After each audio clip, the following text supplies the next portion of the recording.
All right, folks, it's Joey here, Dixie Doggers TV podcast. Nate's on the camera. I got my co-host here with us tonight. Got Mike Sapp from Michigan. Mike is a true houndsman. He runs coyote hounds, but he has squirrel dogs, and he's actually had just a multitude of dogs over the period of years. But his main concentration is mostly coyotes. Yep. Right? So he's been coming and hunting with us for 4 or 5 years now. 4 years. 4 years. Comes down this time of year. Today's February the 11th. What's the day? 11th or 12th? 12th. Yeah. Today's the 12th. Okay, deer season just went out, so we're back at hog hunting. We went to some friends of ours up there, Muscle Shoals, and we went this morning, caught a real nice sow.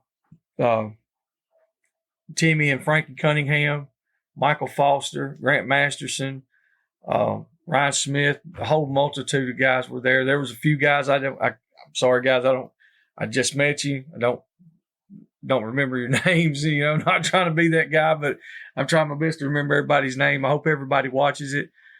We had a really good morning, good hunt. Everything went as good as it could go. Nobody got hurt. No dogs got hurt. And the pork was on the tailgate. Well enough. So, like I said, Mike's been coming down here for several years, going hog hunting with us. And we've actually went to Michigan to where he lives. And we went up there and trapped. We went and stayed, I think we stayed about a whole week. About a week. Yeah. And it was so much fun. I loved it. It was really different, completely different than what I thought it would be. It was almost, like Nathan called it, it's just like a cold Mississippi, pretty much. So, all right. So what we're going to do, we're just going to get into a little bit about Mike and his style of hunting and what he does. I'm going to ask Mike some questions. I got just basically like a Q&A kind of deal. He can get in there and tell you as much as he wants. He's not a real big talkative person. He's not like I am. I'll talk the horns off a brass billy goat, but he's been, how long have you been running dogs? My whole life.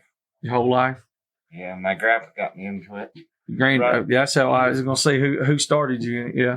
My grandpa had beagles my whole childhood, so I went rabbit hunting. Then we got to where we didn't have rabbits, so I said, Grandpa, we need to get coyote dogs. That was the start of it. My grandpa bought 2 coyote dogs and just went from there. So on the coyote dogs, okay, and I know we have them here in the South. You have running pens. Right. You have coyote, fox pens, whatever. Tell some of the listeners that aren't familiar with it what that is and what it consists of and how that works.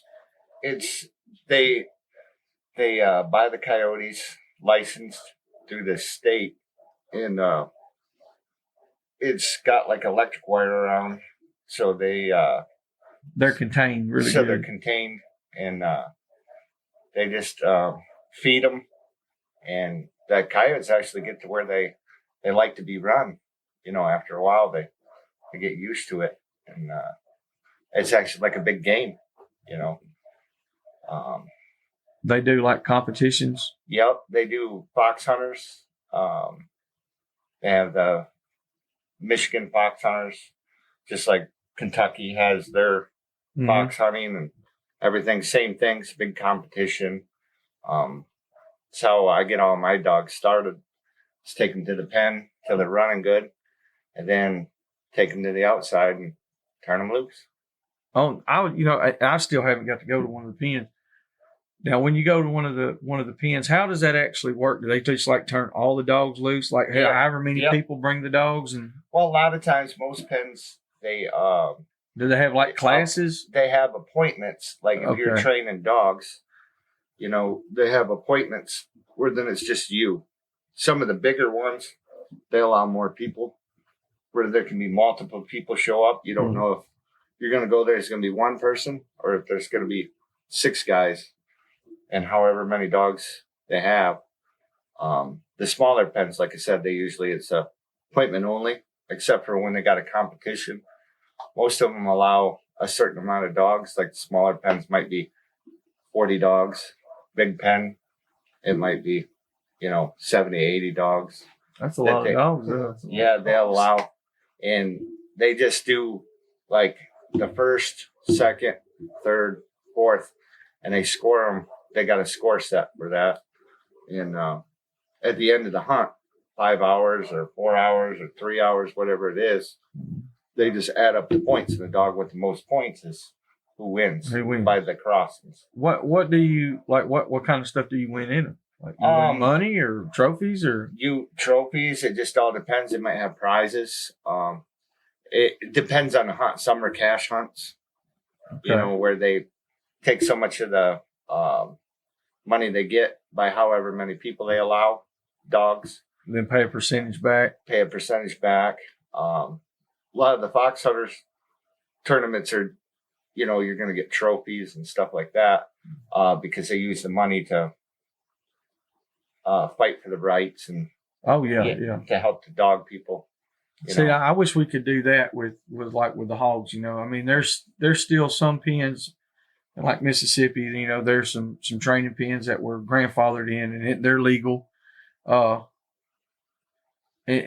like you said, that those places take the money and they fight to keep our dog hunting rights. Yes. And it's not about just the coyote hunter or the hog hunter or the deer hunter. It's about a dog hunter. Exactly. It's about guys who run dogs. Everybody's got to pull together, guys, or we're going to lose it. I mean, it's been an uphill battle ever since I ever started. And I know same thing with you. It's just an uphill battle. It's always something. But back with the coyote hounds, what's the dominant breed? What's the one you see the most? Running walkers. And tree walkers, because the guys that bear hunt, they don't want their dogs to sit all winter. So then they run their dogs on coyotes or bobcats. Mm-hmm. So like in my country, Michigan, it's either somebody runs just coyotes, they got the running dogs. And then the guy that runs bear, a lot of times, it's got tree and walkers because you use them in the winter to run the coyotes in the off season because bear season's only like training season's 3 months and then a week of hunting and you're done. Your dog's sitting the rest of the year if you only bear hunt. There you go. So no wonder they want to go to the pen. Yeah, keeps the dog. I mean, because I couldn't imagine just not being able to actually hunt them 1 week, or maybe 2 weeks, whatever. It's short. Our season's 1 week in Lower Michigan. In the UP, they do 3. They got 3 seasons, like a first, second, and third. The first season's the best because of the weather. You start getting to the third, it's getting cold. The bears are starting to hibernate, and they slow down, not really eating. So it makes it harder to find tracks. Yeah. So, but like you're talking about with the weather and stuff, finding tracks, you guys have a lot of snow. Yes. So like down here, we don't. I would love to be able to run in the snow, but like last year, you didn't get to come. He didn't get to come down last year, and that's the first time we had a blanket of snow on the ground. I was like, "Daggum!" And so, but to be honest with you, our dogs didn't know what the hell to do. Really, I mean, some of them done pretty good. Then the other ones, they don't like walking in them. Yeah. They freaked it. Some of them, it just freaked them out. Like if you buy a Texas dog, take to Michigan, expect it to run bobcats. It's never been in snow. It might not do anything. Yeah. We've touched on that subject quite a few times. Is get a dog that come from somebody in a different part of the country can be the best dog there is out there, and then you bring him to where you're at, and that dog might not be worth the shit. Right. But that doesn't mean that the dog is not worth the shit. That means that he's going to have to adjust and acclimate to that before he can reach his potential in that environment. Right. It's just, and I wish more people would think of it like that, because I know some guys, they'll get a dog and they're like, well, it didn't do nothing. And then they want to cull that dog, and it's like, calm down. There's a time to cull and a time not to, but, this, I guess a lot of the stuff that we're going to talk about is getting like the difference between North and South. All right, here in the South, and I know it's like this everywhere in the world when you're a dog hunter. We have unwritten rules. Mm-hmm. Is it the same thing there? Oh yeah. It's kind of like, same everywhere. I think. I think that's what it is. It's an unspoken language that everybody kind of knows. Right. It might not be the exact same words, but it's the exact same meaning. Exactly. If I take you hunting with me, you don't go back and hit my spot. No. You don't talk to my landowners. Right. Just the general gist of stuff. Mostly respect. That's where it comes down to. Yeah. It's not even a rule. It's just respect. Right. And a lot of people just don't have any self-respect. They'll do whatever it takes to get in there and hunt that one time, whether it be losing a lifelong friend or not. Yeah. And that's crazy. It's not worth it to me. So what all types of stuff have you ran your dogs on? I know, like I said, I know you got the coyote dogs. And I know you had squirrel dogs, but you've took when I and first done a lot of other stuff. When I first got into coyotes, I had the tree dogs because the first guy that ever took me bear hunting, I was like, man, I gotta get into this. This is fun.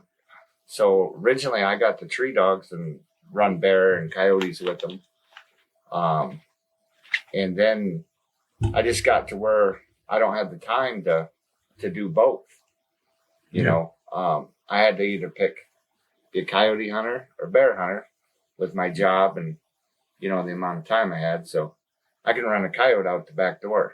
I might have to drive $100 worth of gas out to go find a bear track. So plus you only have a short season in that area. So I picked the coyote hunting because they're everywhere.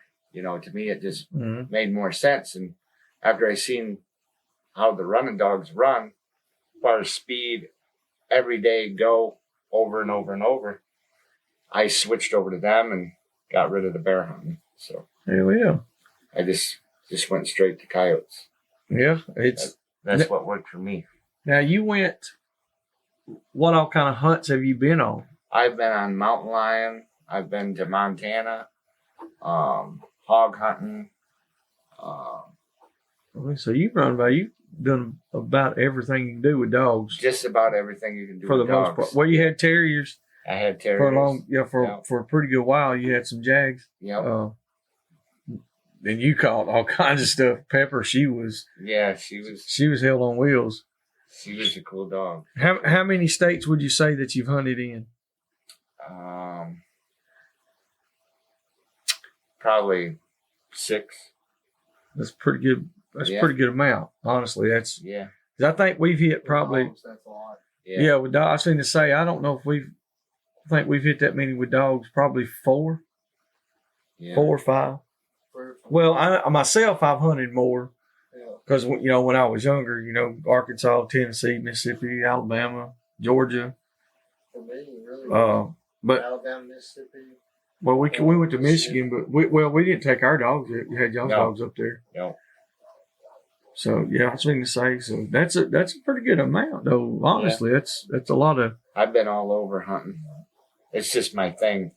When I got into the dog hunting, if the weather's nice, I spend so much time and money into them. But that's what I want to do when the weather's nice. Well, yeah, because that's your investment. That's your investment. So you want to reap the benefits. Exactly. So all right. So tell me about your top 3 hunts that you've been on, or just the top hunt. It don't matter. Tell us a couple. And look, don't tell all these people that it's me. You don't have to say that. We all know it's going with me. It's the best damn hunt ever. But tell us something good.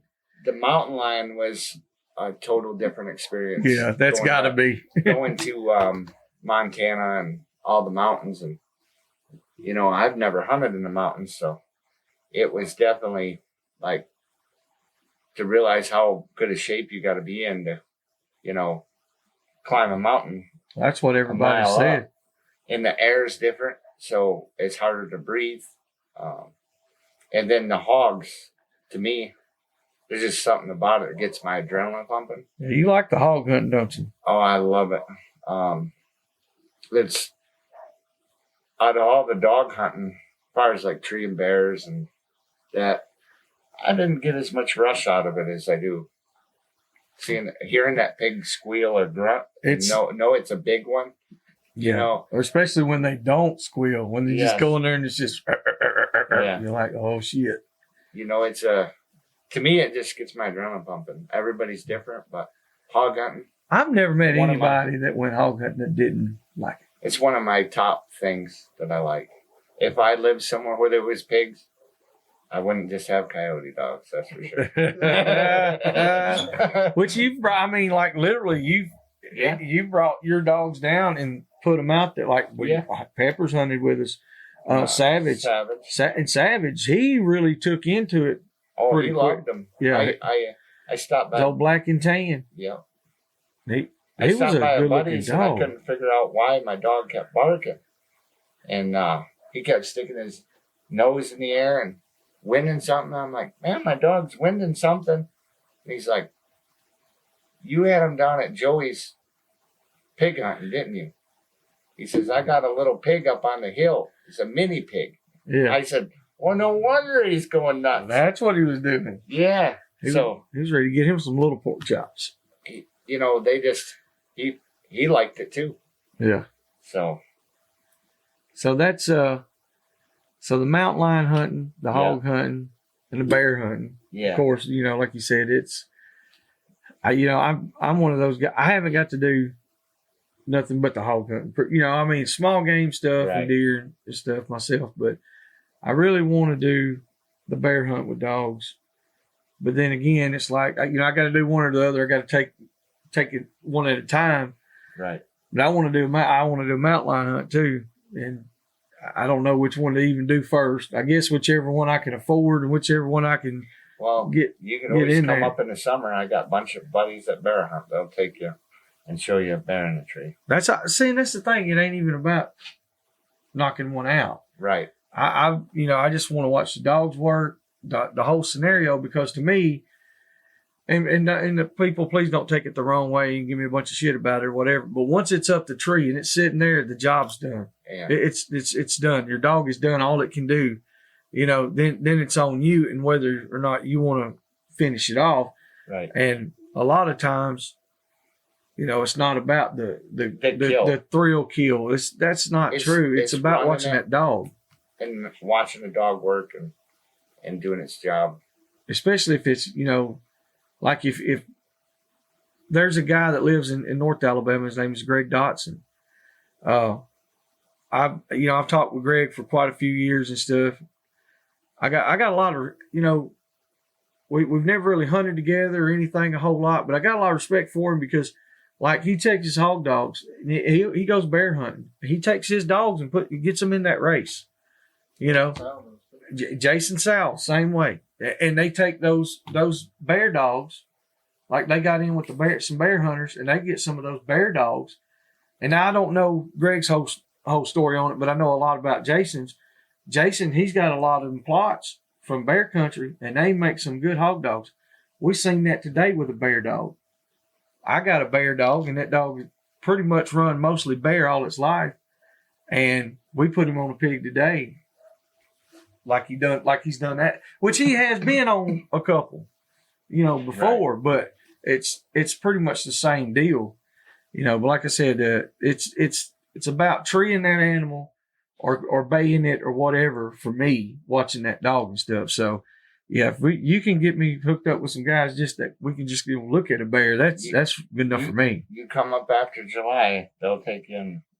That's what we'll have to definitely do that. Because it starts July 7th, and from there till the first week in September is training season, and then they give the bears 2 weeks off. Yeah. To before the bait hunter, and then they give them the first day is all they get, and then it's the dog hunters, and they got a bait hunt when the dog hunters are out in the woods. Well, so. They working a lot with the dog hunters. They give them the first day, and then they give the dog hunters the last day. The last day, you cannot bait hunt. Really? Yep. The first day's theirs, and then the last day of bear season is the dog only. So all the guys that don't kill a bear in that 6 days, they're like, hey, can I come run with you for the last day? you know. And a lot of those bear hunters, like when it's kill season, I know I've talked to a few before, and they're like, "Yeah, come on, get your tag, come on, we'll put you on one," and they're upfront about it. And I was like, "Well, that seemed pretty easy, you know." And they're like, "Look, if you get your tag, our dogs get to do the work, so we don't have to use our tag. Right. You know, we can save our tag. You use yours, you get your hunt, and our dogs get to do their job. So they get so it works. It does. It works out great for everybody. So." If you could change anything about the dog hunting world today, if you just poof magic, just whatever, what would you change? I know that's kind of on the spot kind of shit right there, but I've thought about that question a lot, and I'm gonna start asking. The biggest thing is get everybody on the same page. Unity. That's it. Unity. Like, you know, you got the trappers, don't like the dog hunters or whatever. If everybody could get along. Dude, we would be the most powerful thing there is. Yeah. So. Yeah, and there are a lot of dog coalitions that work good together. Yeah. Like you're talking about, like the coon hunters. Mm-hmm. Coon hunters, they'll call each other, and I've said this on here several times before, you know, they'll call each other, "Hey man, come hunt my dog for me. You know, I'm having to work out of town," or blah, blah, blah, whatever. But like hog hunters, man, they don't share much, you know, and especially, I'm not gonna say all of them because I don't know that, but I know in our general area, and I think it's because we don't have a big population, and so when we get a spot that's got hogs on it, we're just happy to catch any, and so we don't really want anybody to go in there and mess it up or catch them, and we're not involved catching them, so it's kind of stingy stuff, but you know, if it's the same thing. If I could change anything, it would be exactly that. It would be unity, where everybody that ran dogs, you could join forces and make something happen. You know, I don't know that'll ever happen. I sure hope it does. And maybe we can get this next generation that's coming up behind us. Maybe those guys can get along a little better and make it work. There's a lot of them that are trying right now that are doing a good job. So if you got, all right, so we were talking about the coyotes, the coyote hunt. Tell us lay out a typical coyote hunt with dogs. From the time you go out there and get your dog loaded up, what do you do? We head out, like if it's summer running, we do it at night because moisture. As soon as the moisture in the morning, as soon as the sun comes up and it starts to get warm, as soon as the dew's gone, the race goes to hell. For some reason, the dogs, and I think it's with most anything, probably even it's like that a lot with us. Whatever you're running, you know, some animals stink more, so you can run them longer into the day, into the heat. Or the coyotes, as soon as the moisture's gone, the race is over. And then, as far as like winter, we drive out and look for a track in the snow, and then we'll put the dogs on it and let them cold trail it and physically do all the work of finding it. They track the coyote from his whole night. You know, if it's 6 hours old, he might be 4 miles away before they jump that coyote and start actually physically running it. So that's pretty much it, you know. Once they get that coyote up and get him going, how long? I mean, I know it varies. It varies. You might run that coyote all night long, and so it's kind of like hog hunting in a way. It's their endurance. Yeah. You know, some they'll run forever. Some coyotes, they'll turn right around and want to fight the dogs. So, you know, you never know what's going to happen when you turn that dog loose. It's just all depends on the actual coyote itself. That's and you know, this, like I said, that holds true a lot to it with the hogs and stuff, because you know, like some hogs, like today, that hog this morning, that dude was not stopping. Right. I mean, we got to stop, but still, it took a lot to stop that hog. I mean, you're talking a 180, 200 pound sow, and I mean, it was. You would think this thing was a 300 pound boar, was just ready to whoop everything, and was tough as nails. She'd have been shot one time, for sure. I think it was 2 shots in it. 2 shots. I mean, we got we're gonna put a video up of it. She had broke out and come across the field. Some more dogs were above it, and the guy he had a rifle was with us, and he shot her. And we were like, well, we're just gonna go over there to the end of the field, you know. Right. And then seeing it go in, I was like, well, we'll take these little dogs and put on. Shit, we had a race. That hog was not ready to give up. But it was actually very impressive, honestly, because it was like, there's no way she's got that much gas left in her. She was about 3/4 of a tank full. She's still ready to go. So that, I think a lot of guys that hog hunt would really like the coyote hunting.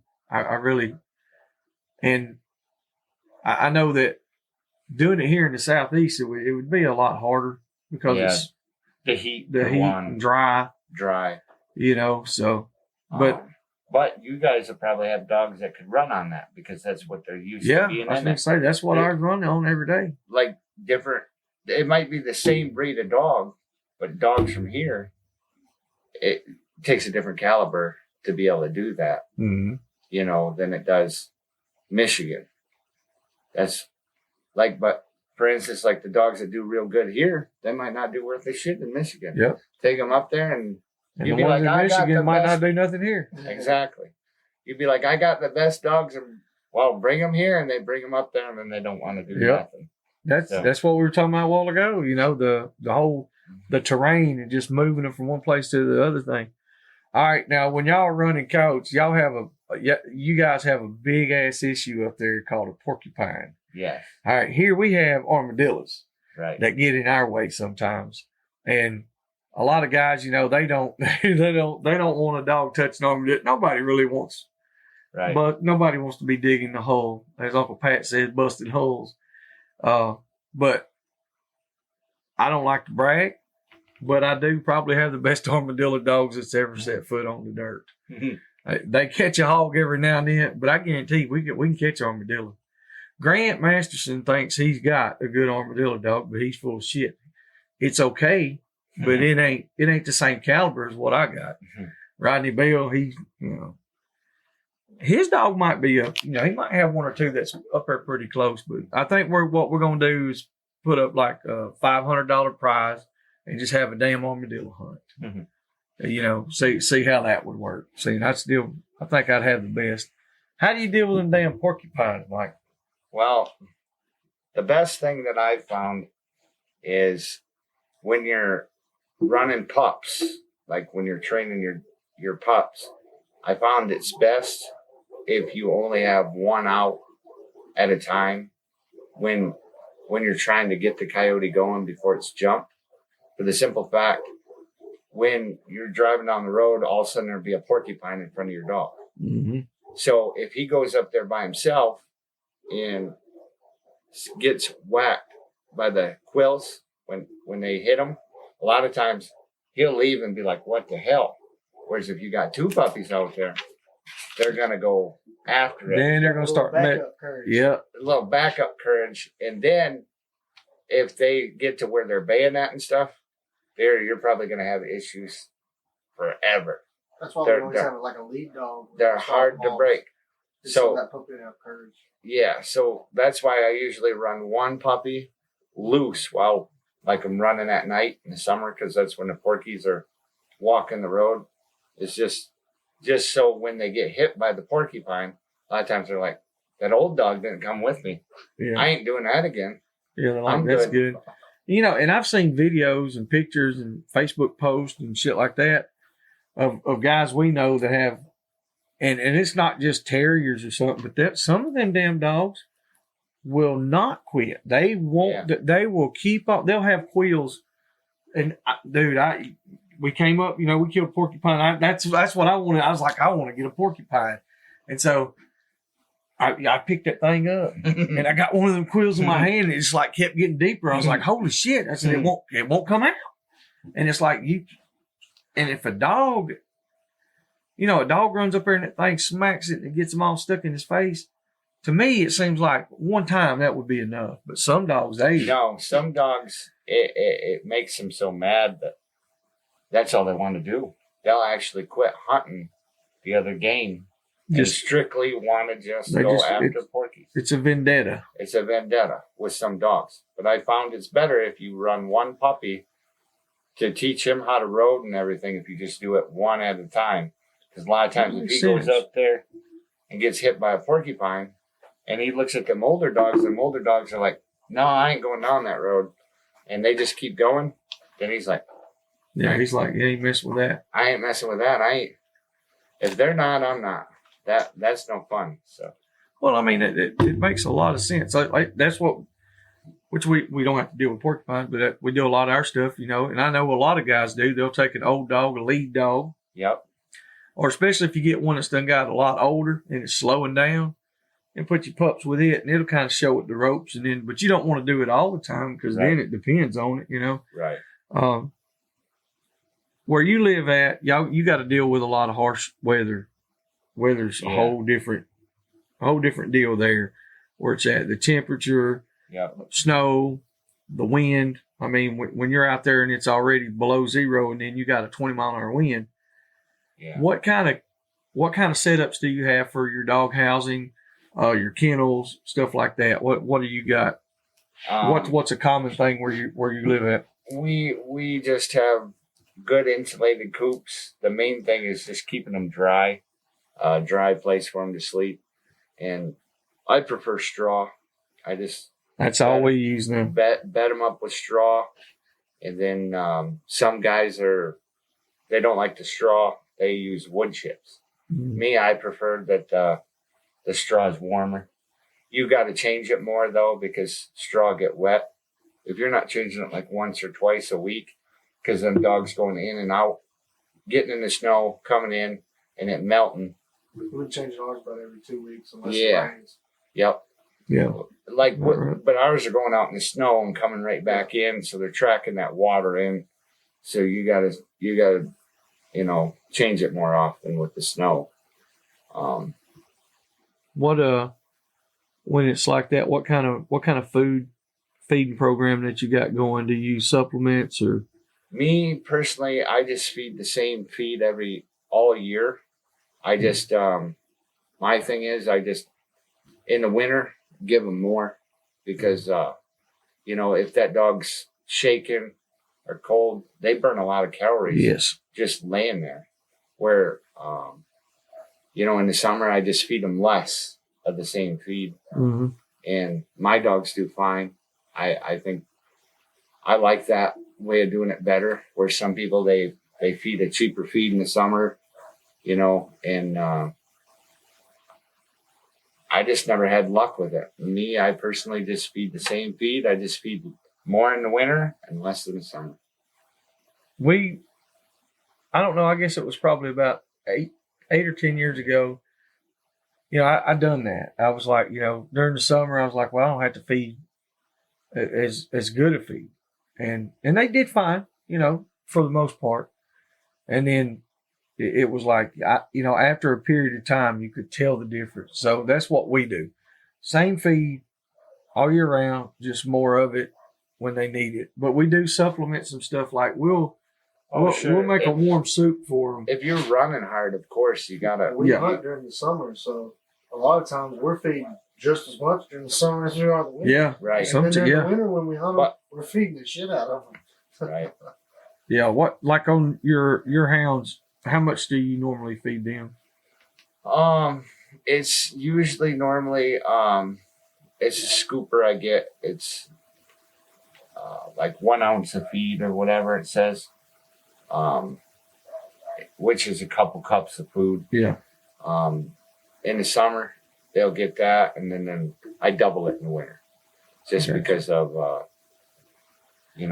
so they're probably getting 3 to 4 cups of food in the winter. In the winter, and then two, maybe 2 to 2. Okay. In the summer of the same feed. And now these dogs, how much do those dogs weigh? How much do they weigh? Shoot. Sit that down. Hash brown's a big dog. I bet Harold's big too. I bet he's probably pushing 75 pounds. That's what I was going to say, 75. Yeah, those dogs are. Yeah. Yeah. And so, and you know, the crazy part of it is some of these little dogs we have to feed them 3 cups the same amount, and they only weigh 20 because they're wild. Run 10 miles on the chain. Yeah, that's the thing too. Running dogs are different than treeing dogs. What's the difference? Not just on that part, like we're talking about with the food. Explain to some of the younger guys, some of the younger listeners, what's the difference between a treeing walker and a running walker? And a July, something like that. Lay something out for them. A running walker is only meant to run game. It does not tree or anything. It's just meant to go. It's what they used to make the treeing walker, to the blue tick, the black and tan. They took that dog and they bred it to like a bloodhound, and that was the start of a black and tan. They mix other stuff into it, but that's how all them dogs come about.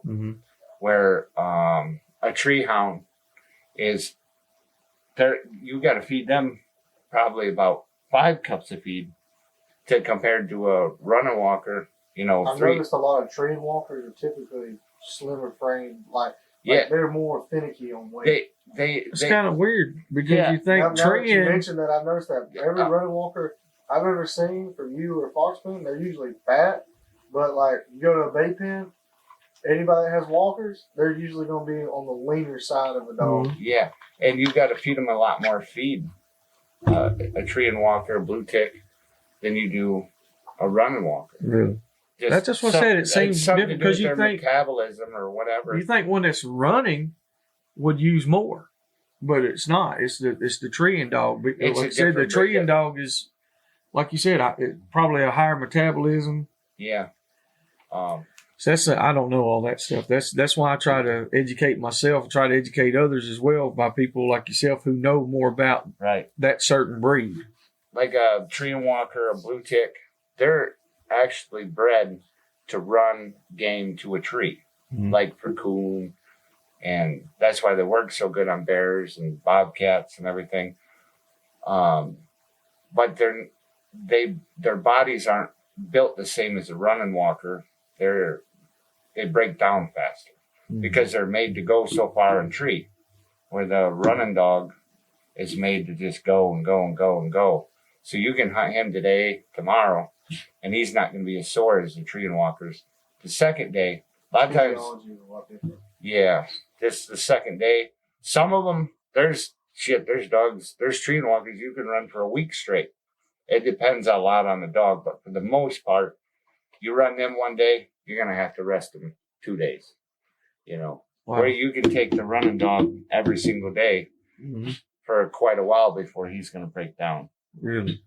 Saying that's a lot of say it's a lot of it rings true in some of the things that I've been around, but I didn't know a lot of that stuff about the hounds and stuff.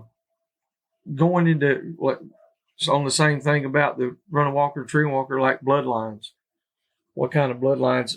I mean, I know like there's a bunch of big name coon hound, you know, the bloodlines for the coon dogs around here in the southeast. What's the difference? What kind of bloodlines? Some names or something so people would recognize as far as in the coyote world. Like as far as the coyote dogs, a lot of people like the Krogan breeding. Yes, the Krogan hound. Yeah, the Krogan hound, because that was a Pacific guy that decided that he was going to make his own breed of running dog. Add something that's going to make them fight more. Yeah. Where a lot of your older stuff was pure foxhound bred, didn't have a lot of fight. It would run the hell out of it, but the coyote would stop and turn around, it was going to stop. Really? So you had if you had that type of dog, you were going to have to shoot every one of them. Whereas if you had like the Krogan breeding, a lot of times it stopped. They was going to pile on it. You're going to get him. Yeah, they're going to get them. So, which I've heard, I've heard Krogan stuff quite a bit. Yeah. I've heard it in the hog hunt world too. Yeah, they use it in hog hunting, hog dogs, and all kinds of stuff, I would imagine. I mean, that Pacific guy, he had to look out like, I'm going to make a dog that's going to stand its ground and it's going to fight back. So. Yeah, he didn't have no sissy. Exactly. Wasn't no sissy ass dog. He's making a dog. Show enough dog. And that's what you got to have when you come into the contact part of it. You know, it's if you got a dog that has to get face to face all the time with it, and I'm not taking nothing away from other dogs by no means. Right. It's just what we use these dogs for, whether it's for bear, mountain lion, running hogs, right, or coyotes, fox, whatever. They have to get there with their quarry. You know, like a dog that like a deer dog. You know, a deer dog, he's probably not going to get hurt near as much. I'm not saying they don't get hurt, but he's not going to get hurt near as much as a coyote hound or a hog dog. Right. Because of their quarry. Right. So that's why the Krogan dog, the line that was bred to be tougher. To be tougher, to fight. To have a little more grit to them. Stand their ground. I got you. So. What other stuff other than the Krogan that you know? A lot of my stuff, it's Canadian bred. I like what I got because it's a good track dog. Plus they'll stand their ground. And a lot of my stuff has got the Sheridan and Lawson breeding, which goes back to Canadian stuff. I got you. And that stuff, when I first met you, you had a dog named R2. Yep. And we were in Michigan and we were talking to a few people. And we didn't know anything about this dog, you know, because we got some pups off of him. Right. Or out of him. Yep.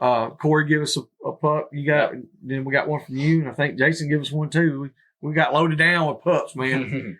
And we were at the store, and I said something about it, and they were like, "Oh, that's out of that R2 dog," and I was like, "Yeah." And then I was talking to somebody else, and they was like, "Oh, R2, yeah." He's like, "Man, that something just bad." I was like, "So damn, Mike's got some dogs going on around the country. People's talking about." So I didn't even know it. So, how long did you have R2? How old was it? 15 years. 15 years. 15 years. Good Lord, that's a long time. How many coyotes you think he caught? I couldn't tell you. Lots of coyotes. Now, was he bay or no? Just, he wreck them. He shit wreck them. he was not. He wouldn't hold anything back. He would, if the coyote stopped, he was going to pile it. Wow. That's what he done. That's pretty cool. And they just worked out so good for me. Everybody gets a line of dogs usually that works for them. Mm-hmm. Like my line of dogs might not. The next guy, I don't like them dogs. You know. Yeah. Everybody's got to get a line of dogs that works for them that they like, and then they just stick with that and just keep breeding it, and just keep your bloodlines going is what most guys that hunted for a long time do. Yeah. And I just like them because Sheridan Lawson bred stuff that I have are really good track dogs, and I had good luck with them. Well, they got a natural hunting ability too. Yeah. Like I said, that dog Minnie we got from you, that put, young dog, carried her out. She, never showed her nothing. Just was like, we're gonna take her out. She takes off and she's running. She's gone. She's running track. Now, does she know what she's doing? No. But she knows she's running a track. There's something there that she wants to get. And every one of those pups was like that. Every one of them. So we got her, and we crossed with with a little cur dog action in there. We got a couple of them pups, and they're pretty badass. I don't know if they're gonna. That one I think is gonna open up a little bit on track, but maybe not. That's a big thing for us, is to keeping them silent. You guys don't care though if they're silent, do you? Does it matter? Me personally, when the dog's cold trailing, I like the silent ones. And what we'll usually do is we'll put a silent dog and a dog that barks together. Then 100% right when it jumps. Because when you hear the other dog that doesn't bark start barking, you can cut every dog that you got in the box loose because you got a coyote going. So there you go. That's the way we like to do it. Everybody's got their own preference if they like a dog that barks the whole time. The thing is about a dog that don't bark till it's jumped is they can sneak up on the quarry. They don't know the dog's coming. It just lays in its bed, and next thing you know, it's like, holy shit, there it is. Yeah. That's what we like. The ninjas. Yep, the ninjas. So You sound like running catch dogs. It's yeah. That's why we like the high terriers. I mean, knock on wood, and it might change tomorrow. Every one of them might bark, but we have never had one bark ever. I mean, at all, ever. Like, you don't ever hear them on the chain. You've seen them. You've been around them. They just kind of just sit there. Mm-hmm. It might be because they're crazy. I don't know. But they're really laid back dogs. They're not bad. So, but dog boxes, like I know you see a lot of the stuff like in the Midwest where they have the greyhounds and the stags and all that. You know, they pull the cable and the automatic doors and sling them out and let them run across the field. That's not really the kind of coyote hunting y'all are doing. No, ours is thick pine brush mostly where I live. That's a sight hunt the way they're doing it. They're riding around and seeing them. They're seeing them and turning them loose, and the dogs are seeing their game the whole time. They don't have to use their nose. Or where I live, they got to be able to run a track. It's thick. It's thick pine mostly where I hunt. I do hunt some farmland when I get invited other places, but generally they're only using their nose to find their game. It's all good. They got to be able to run the track. So, yeah. That separates a lot of stuff right there. That's all the bullshit gets out of the way then. Yeah. It's like, you got a dog that can catch a coyote, but do you have one that can go get one up and run him and stick with him all the way to the end? One of them Ed Barnes dogs. Yeah. Ed likes a dog. It gets that bite, which we all do. I mean, honestly, I use Ed them names a lot because they're big names in the dog hunting world. So I like to reference those guys. They're kind of our heroes. We look up to them. We want to. I want to use them as examples, and hopefully they don't mind me using them as examples and stuff. Except for Uncle Pat. Old Pat Lewin, I don't know about that as an example. Boy, I'm telling you, you got to watch him.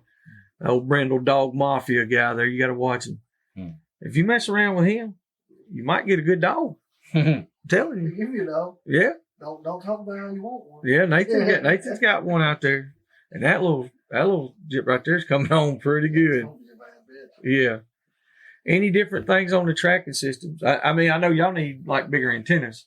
Yeah, we like a lot of long range antennas and shit. Yeah, because when you get in the thicker the country and more hills, you're not. It's going to cut your tracking down. So, what kind of range do those dogs go?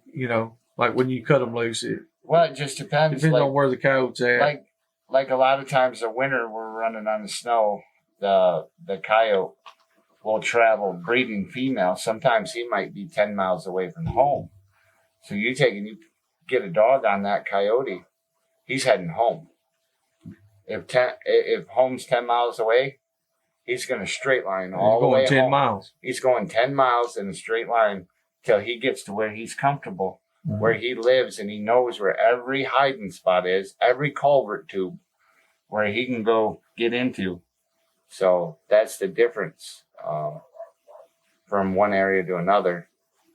And the coyotes, what makes them so hard to hunt is you never know what type of coyote you're going to turn loose on. Whether it's going to be one that's going to turn around and fight right away, or take you in a straight line for 10 miles. Now we talk about that straight line thing. Have you ever you watch? I know you got a Garmin and stuff. If you watch on your Garmin, have you ever seen the coyotes? Do they ever do like little circles and stuff like that, or is it like when they're away from home and they're trying to get back? That's when they run the straight line. That's when they run the straight line. Okay, is getting home. Like I said, once he's home. Then he'll shake them. He'll run little circles to try to shake them, because coyotes are real smart, just like anything. He knows if he goes over and over and over the same spot, it's going to make it harder for that dog to He's laying the track over the other track. Yeah, exactly. So, that's where we get our long runs, though, is because our coyotes are breeding, and they're going to go straight till they get home. Then they'll circle like any other thing. Sometimes no bigger than like running a jackrabbit or a cottontail. Little tiny little circles. Pretty crazy. But the thing is once he gets home, he knows where every culvert tube he can hide in. Junk car. You got to get there before or by the time he gets there, you need to be there. Yeah. You're not going to get him. So they crossed a lot of main roads and stuff where we hunt. Do y'all use CBs? CB radios? Ham radios. Ham radios, okay. Yeah. I thought y'all did. I wasn't for sure. So I know when I was growing up, and there's still a lot of guys that do, like for the big deer dog clubs. Mm-hmm. Everybody used CBs and stuff like that when you cut dogs off and stuff. Yep. So, and up there where you guys live at, there's a lot of coyote hunters. Oh yeah. A lot of coyote hunters. Just like, it's like deer hunters down here. It's like there's a lot of them. There's a lot more people getting into it too. Really? Like they're picking it up. Just growing constantly. They say, well, I'd like to try coyote hunting. Well, they come. They're like, man, this is a lot of fun. Yeah. So then they're like, hey, do you know anybody that's got a good dog for sale? And then there it goes. There they go. Once they get a couple dogs, and then they got to get 4 dogs, and then 6 dogs, and then tracking systems, dog boxes, and more collars, and I see a lot of the guys get into it for a short period of time and get out of it quick. Yep. And then pretty soon they got everything for sale because then they realize, this is a life commitment. Yes. Because you got to take care of them dogs every day. You said R2 lived 15 years. Yeah, 15 years. Yeah, that's a long. We've got some dogs that are that old, so we know what you're talking about. 15 years though, but we got a big yard, and if you've got 6 or 8 dogs that live 15 years, there's no telling how much time and money you literally have tied up in each one of those dogs. I mean, it's like raising a child for the most part. It's crazy. But like you said, there's a lot of people that get into it. Same thing with hog hunting. You'll get guys that, and what a lot of it is they go too fast. Yeah. They jump in it. They go buy trucks or 4-wheelers or buggies, a couple of dog boxes. They go buy a Garmin or a quick drive or drive track. Then they got 10 collars and all. And it's like, damn, it took me years to accumulate all my stuff. Mm-hmm. I didn't go spend $10,000 right off the bat, but those guys that get into it real quick like that, usually they get out of it pretty quick. And that's how I accumulated all that stuff over all them years. You get that Garmin Alpha when they first come out. I think I bought 2 of them for $400, and it was a year old. Mm-hmm. And I take that all day long. So, it is what it is. It's, like I said, it's the same thing with the coyote guys. So, all right. I had a couple other things here. Let's see. Tracking systems, same stuff. Same stuff as you're using here, the Garmin's. That's the best that I've found. We run a lot of beep collars just in case. Yeah. And all that does is give you a straight direction. It's the old school. Does not fail like a Garmin. It's like always going to beep. Yes. It's always going to tell you get out. It's always going to tell you. It's not going to lose connection. The thing is, like your Garmin, this is a big thing that some people don't realize. If like where we live, sometimes the coyotes across the river and your dog will go under the ice. Nobody wants to lose a dog to a drowning. Mm-hmm. Well, as soon as your dog goes in that river under that ice, your Garmin collar quits tracking immediately. Mm-hmm. It's a question mark. Now your collar's sailing downstream, so you're not only just out of a dog, but you're out of a $300 collar too. Yep. Yes. If you've got a beep collar on them, you turn that thing on. It don't matter if it's on the bottom of the lake. Beep, beep, beep. Go right to it. Go retrieve your collars. I knew that they were kind of, fail-proof or fail-safe, but I didn't know that they would be like under.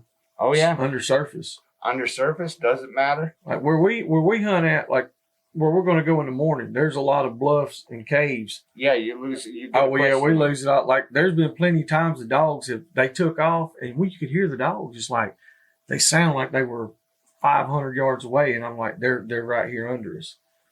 And the Garmin, it'll pick up, and you'll see the compass be spinning around or some crazy shit. That beep beep color is not going to help you much for that when they go underground. Yeah, you'd have to have the Debin. Yeah, is it Debin or Debin box or something? But the nice thing is with the old beep beeps, if I always like to run both, is your dog goes under the ice and you lose it.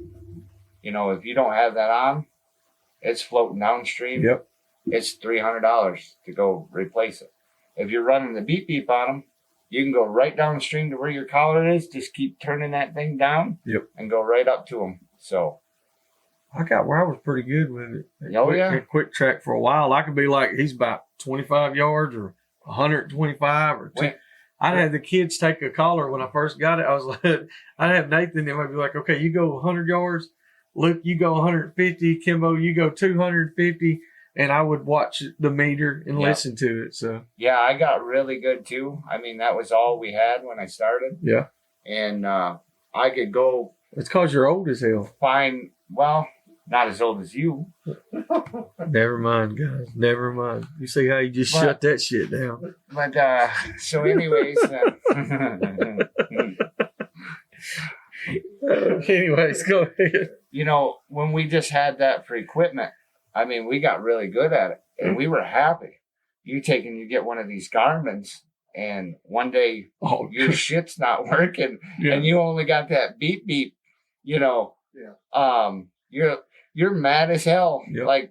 And you know how to work it. I mean, you hunted with that thing for 10 years, and it still works every time. Every time, as long as for a long time, we did the same thing, and all these hills, like you said, losing connection. I mean, it's just like now I got this drive track for when I'm driving down the road. It shows your dogs on a big screen, and when some days it will not Bluetooth, where I got to look at that little screen, and I'm mad as hell. Like, hey, I paid $400, $500 for this shit. Why is it not working? And then the next day you hop in the truck and it works just like it's supposed to. And then you're just happy as everything. Yeah, right. It's like whatever. So it's I don't know. We've got spoiled in a lot of ways. You get spoiled, and I like to hear a good dog race, but 15 years ago or more, when people really started picking up on the hog hunting, hogs quit taking bays. So now if you got a dog that barks on track, which I'm not, there's guys that catch hogs with open dogs every day. I'm just saying what works for me. I'm not saying that it's right or wrong that you do it. So don't, I don't want to do all that, but it's one of those deals where everything has changed. Evolution is happening, not consistently. I mean, it's all the time. So, what kind of different terrain do you got where you live and you hunt? It's kind of like here. You can start in flat ground and you can drive 20 minutes just like here and be in hills. Not the same size like a small mountain. Yeah, it's not really a hill, but it's not a mountain, but it's bigger. It's bigger than a hill. Yeah, I mean some of it's straight up and down, quite a ways. You don't want to walk over one or two, and that's all you're going to go. 1 or 2, and I'm done. Yeah. I don't want to go over that on foot.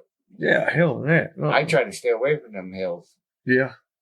We try to, but that's where we live. It's like, it sucks. It's like, but I mean, in all honesty, I don't know. We got on a kick for a while. We stayed hunted in Mississippi a lot and a little further south, flat land, every hunt.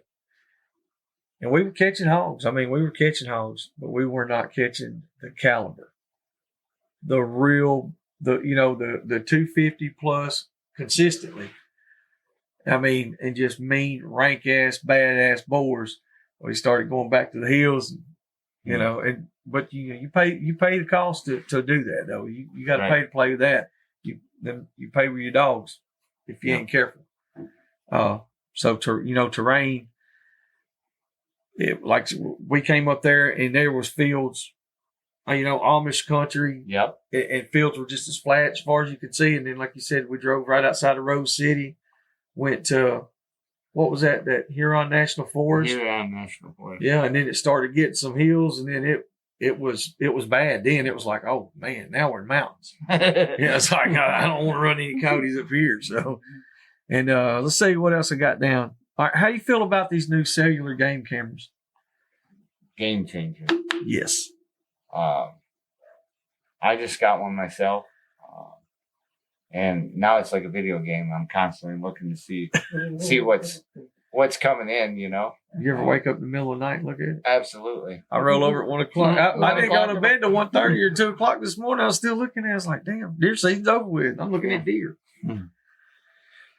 What kind of camera you got? I got the Tacticam. Tacticam reveal, baby. Yep. I'm telling you. Go ahead. If you need Tacticam, what you need to do is you need to holler at Donnie Yates at Whitetails of Alabama. He will hook you up with all your Tacticam needs. Well, and pretty much anything else for your outdoor stuff. You can also holler at John Van Note, All American Hound Hunting Supply. He'll hook you up with some outdoor hunting stuff. Long Riders Supply Company, Florence, Alabama. They'll hook you up too. We got a lot of people that hook you up with hunting stuff and cellular game cameras. So just keep that in mind. Just remember, Mike uses them and I use them. So you know they're good. All right, Mike, let's see what else we got. I had a couple other questions. What's the biggest coyote you ever killed? 48 pounds. Damn. That's a big yoke. Yeah. People misconstrue that, don't they? And the thing about it is I've caught heavier pigs than that, but the biggest the biggest coyote I ever killed was 48 pounds, empty stomach. Like, you know, yeah. We've actually killed him like closer to 51, but he just got done eating, where he gorged himself on a bait. Yeah. And his actual weight was probably like 42, 43. Yeah. You know, so. All right, same thing on the coon. What's the biggest coon? I know y'all got some big ass coons up there. To be honest with you, I've never weighed my biggest coon. I would say it was around 30 pounds. Yeah. Which is a big coon. Oh yeah. 30 pounds is probably the biggest that I ever killed. And I did a lot of coon hunting, which I killed quite a few that was around 30 over the years. Yeah. But not every day, not consistently. Anything over 10 pounds, 12 pounds here is big. Yeah. And you get 20 pounds, that's a freak. Our average coon is 20 to 25 pounds. What's the most coons you ever killed? The most was in a tournament with four-man team, 64 coons in one night. Good God, but that's four of us. Yeah. I mean, yeah, but still 64 coons in one night. And I have a picture at home. I'm gonna post it on my Facebook. Shows all the coons that we killed that night. Yeah, and they were all big coons too, weren't they? Most of them were big coons. You know, Derek and Tyler Efferson, South Dakota. You know, they do a lot of the tournament hunts. Them dudes, man, they'll do that. They'll go on them weekends like that on tournaments. They'll have 30, 40, 50 coons. Hell, there was plenty of days it was over 100. And it wasn't just coons. I think they do like a whole predator. I seen where they had like coyotes, skunks, badger. Yeah, every damn thing. Like they'll have the whole, like a garage. There'll be a roll-up door. The whole damn floor's full. Right. I was like, boy, whoever's got to do that skinning, that son of a bitches, I feel bad for him. He's going to do a lot of skinning. All right, what's the biggest bobcat? I know you mess with some bobcats and stuff too. You ever caught a real big bobcat? Yeah, anything in the 30s is big for Michigan. Might be different other places, but if you catch anything's a trophy 30 and up. 35 pounds is the biggest one that I ever killed. We get a lot of guys, they'll get closer to 40, but hardly any over 40 get killed in Michigan. There is a few. I think state record's like 50 pounds. Damn. So that's a big cat. I think that's the state record. It's like 50 some pounds. It's either 51 or 52. I'm not 100% sure. I think we looked it up one time. It might have been when we were up there. For some reason, it seems like I remember it was 52 pounds. Yeah, it's something like that. And I don't know why. It's like we looked it up. And it's been changed, too, because Leo Dollins, which was he was kind of like everybody knew the guy that did any kind of hunting or didn't even hunt. Most everybody knew him. He wrote a book and everything over the years of his overlook his whole life on bear hunting. Oh yeah, Leo Dollins, yeah. He wrote a book on his life, just explaining everything, kind of like Ed Barnes and his on Pursuit of Hog Dogs. Pursuit of hog Dogs. His was bear dogs. Okay. And Leo Dollins. Yeah, it's if you can find the book. I'll find it, or Nate will find it. Look, see if we can't find a link or something to put it down so people can check it out. But he just did an overlook on his, from the start to the end kind of deal. He holds the record. He held the record for years, but I think it just got changed. Someone else beat his record. And I mean, when you start talking about a cat that's 40 pounds, 50 pounds, that's huge. Huge. There's a guy, he lived in Georgia, and it's been about 10 years ago, and he kept talking about he had a bobcat, and he said, I killed one that was 60 pounds, and we were all like, dude, that's insane.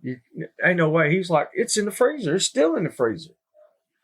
I was like, it ain't, and it was a big cat. We got it out, and I told him, I said, that thing probably don't weigh 35 pounds. Yeah, you got the ice. Yeah, well, so he thaws it out that night, the next morning, and my hat's off to him, and I respect the hell out of him because he came back in there and had the cat on the scales, thawed out, limp, weighed 27 pounds. He literally thought it weighed 55, 60 pounds. I mean, it was a big old fluffed up cat, A lot of people would without actually physically weighing. Yeah, it's just like a house cat or a coon. If they get wet, you look at their small framed animals, very small. They're not, they got all that hair on them, so it can really fool you. It can fool you a lot. So, all right, we covered a bunch of questions and stuff tonight with you. Like I said, we were going to get into the north and south kind of thing, like where you live. How are the landowners where you live at? I mean, are they? Well, you kind of see how people are here. A lot of it's a lot of farm country where I live, and most all of them hate coyotes. So generally, if you go up and you physically talk to them, they're going to give you full permission to kill every damn one that you can. The guy that'll give you problems is the guy that owns 2 acres that lives 75 miles away, and he comes there for 2 days out of the month.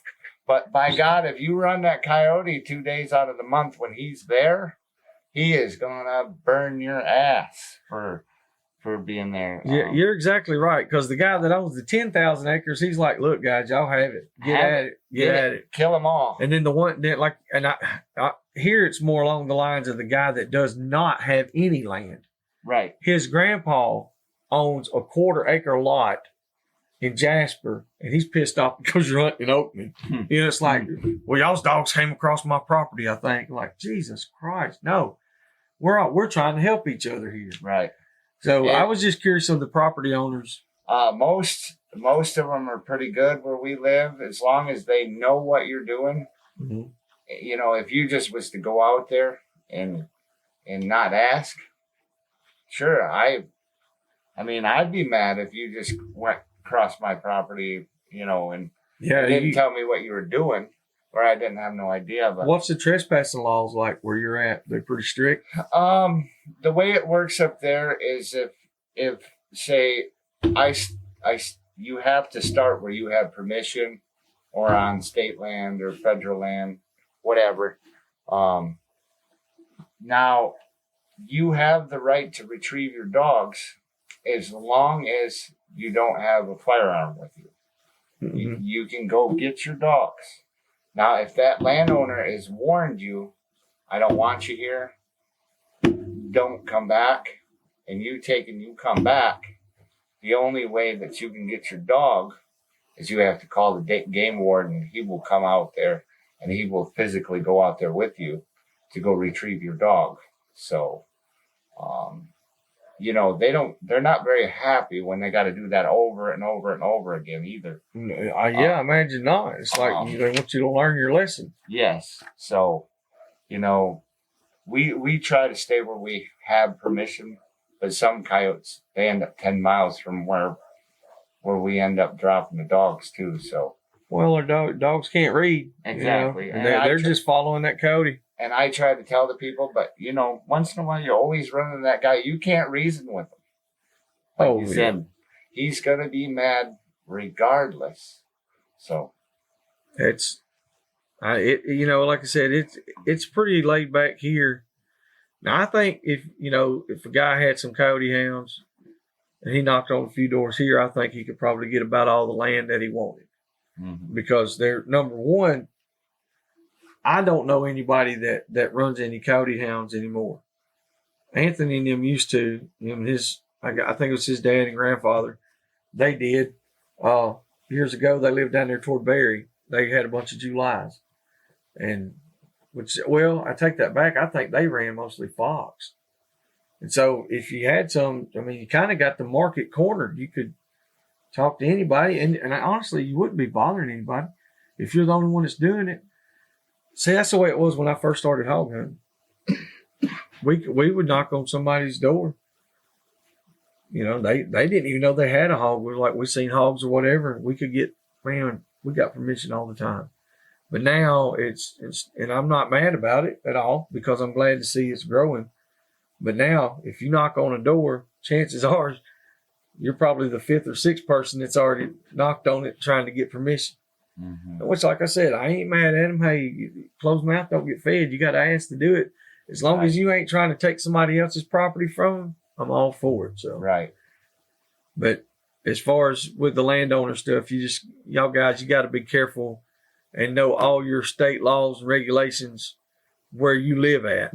Make sure you know about being able to retrieve your dogs. Make sure you know about criminal trespassing. Because it don't take but just a second to get in trouble. Right. Very badly. So just make sure that y'all stay up to par on all that. We got, I don't know, we covered quite a bit of stuff on this. I had a bunch of other questions. You got anything else you want to add or anything else you want to talk about? Or no. He said, no. He just doesn't. Guys, y'all would not believe how hard it was for me to get him to do this. I was like, you want to? I said, come on, you want to do this? He's like, I'm just not feeling that podcast. I was like, well, shit, okay, just tell us how you really feel. So, but anyway, man, look, we've got quite a few new subscribers. We're getting more views, more downloads every day. It's slow and steady. We're growing. We appreciate all you watchers, all you listeners. Make sure you subscribe, like, comment, share, all that shit that you do with this stuff. Put it on Snapchat and all that, Instagram, and, check it out. What I'm saying. Support us. We support you guys. We appreciate it. I'm hoping we can get Mike to maybe do another segment some other time. Maybe we'll have to get into beer time with him, get him loosened up a little bit. We can just talk some hunting stories. And, just kind of do something like that next time. So, but man, just remember, try to work with each other. We're all doing the same thing. Whether you're coon hunting, rabbit hunting, squirrel hunting, whatever, we're all dog hunters. If we all can try to stick it together, stay together, and, because you got big government, they will take away our rights. Yeah, slowly but surely, and they're doing it in several states. Make sure you pay attention to it. Like we was talking about with the game cameras, they're starting to outlaw them. it's going to get to where we're not going to be able to do shit. So if you have a dog hunters association, join it. Don't just join it, be involved in it. So if there's anything that we can do, that we can help anybody with, any questions you want to ask or anything, or if you want to tell us something, tell us some dumb shit that we've done, or give us some good ideas, holler at us and let us know. We appreciate y'all, and we'll see y'all next time.